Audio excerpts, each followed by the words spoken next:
Hello everyone, সকালে ঘুম থেকে উঠেই দেখি যে যার কাজে ব্যস্ত। স্পেশালি গাড়িওয়ালা তো গাড়ি নিয়ে ব্যস্ত। তিনি নতুন মেশিনও কিনেছেন গাড়ি পরিষ্কার করার জন্য, সেটা দিয়ে এখন গাড়ি পরিষ্কার চলছে। আজকে আমার মা বাবা আসবে, তার জন্য দেখো রান্নাবান্নার আয়োজন শুরু করে দিয়েছি। এটা কিছুদিন আগের ভিডিও, আমার এডিটিং করে পোস্ট করা হয়নি বলে আজকে এডিটিং করছি। তো সকালবেলা ঘুম থেকে উঠেই সবার প্রথমে ইলিশ মাছটা বসিয়ে দিয়েছি, কারণ ইলিশ মাছটা আগের দিন ফ্রিজে ছিল, তো সেই জন্য তাড়াতাড়ি আমি ওটাকে বসিয়ে দিয়েছি। আর এদিকে হাঁসের মাংসটা ম্যারিনেশন করে নেবো, এটা বাজার থেকে কেটে আনতে আনতে সময় লেগে গেছে বলে সেই ফাঁকে আমি মাছটা করে নিয়েছি। তো এখানে সব রকমের মশলা কিন্তু আমি হাতে শিলে বেটেছি।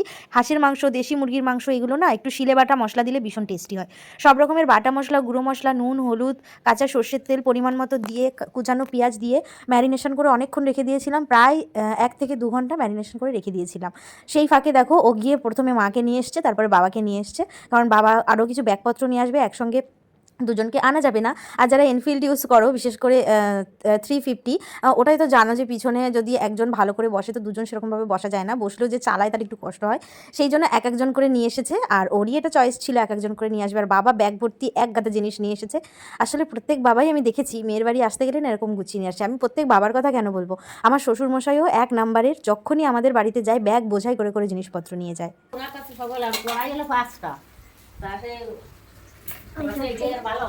লোভ লোভ হাঁসের মাংস, লোভ লোভ হাঁসের মাংস, বেগুন ভাজা, কত কিছু করেছে। চিকেন, এটা কি বসে বেগুন ভাজা হচ্ছে, এটা বেগুন ভাজা। আর সব কিছু এই যে আর এই যে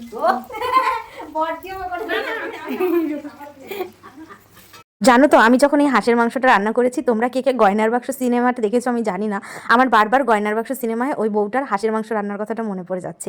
এই সিনটা তোমরা কে কে দেখেছো অবশ্যই জানিও। আর এখানে আমি রান্না বসাচ্ছি সকালবেলা না, আজকে তাড়াতাড়ি উঠে আমি স্নানটা সেরে নিয়েছি, কারণ আমি জানি রান্নাবান্নার ব্যস্ততার জন্য আমি সময় মতো স্নান করতে পারবো না। তো স্নানটা সেরে রান্না বসিয়েছি, আর এটা হচ্ছে লাস্ট আইটেম। আমি কাঠের উনুনে হাঁসের মাংসটা করছি, আর এই ভিডিও ক্যামেরা করছে হচ্ছে তোমাদের দাদাভাই। আর আমাদের বাড়িতে মানে শ্বশুর বাড়িতে কাঠের উনুন আর গ্যাস দুটো অপশান থাকার কারণেই না, যত বেশি আইটেমই হোক না কেন রান্নাটা তাড়াতাড়ি হয়ে যায়। আর আমি এখানে রান্না করতে করতে ওখানে উনুনেও বড়দি চিকেনটা বসিয়ে দেবে, কারণ একটু লেট হয়ে যাচ্ছে আমার আর কি। এই হাঁসের মাংসটা পুরো ফুটিয়ে নরম করতে মাংসটা টাইম লেগে যাচ্ছে। আর বাড়িতে তো মানে আমার বাবার বাড়িতে তো প্রেশার কুকারে সিটি দিয়ে তারপর করা হয়, সেই জন্য তাড়াতাড়ি হয়। ওটার থেকে পুরোটা উনুনে করলে বেশি স্বাদ হয়, সেই জন্য আমি আর প্রেশার কুকারে সিটি দিইনি, একবারে উনুনেই বসিয়ে করছি। আমার যে কী আনন্দ হচ্ছিল আমার মা বাবা আসার কথা শুনে, প্রত্যেকটা মেয়েরই মনে হয় এরকম আনন্দ হয়।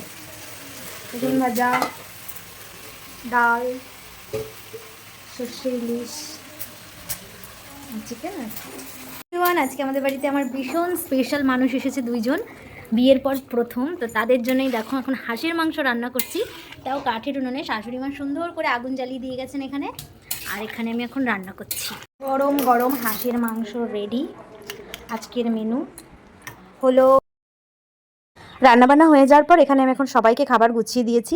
আর একটু প্লেট বেশি, থালা বেশি খাওয়ার পরে এঁঠো হলেও আমার এতটা খারাপ লাগে না, কিন্তু খেতে বসানোর সময় যদি আমি সবাইকে সুন্দর করে গুছিয়ে আলাদা আলাদা পদ আলাদা আলাদা বাটিতে সাজিয়ে দিই না, সেটা আমার ভীষণ পরম তৃপ্তি লাগে। হ্যাঁ, পরে একটু থালা বাসন বেশি হয়, কিন্তু আমরা থালা বাসন কেন কিনি বলো তো? বাড়িতে সবাইকে সুন্দর করে পরিপাটি করে গুছিয়ে খাওয়া দাওয়া করতে দেওয়ার জন্যই তো থালা বাসন কিনি। আর তারা আসলেই যদি ইউজ না করি তাহলে করবো কবে? খাওয়া দাওয়া করার পর আমি আর কিছুই ভিডিও নিই।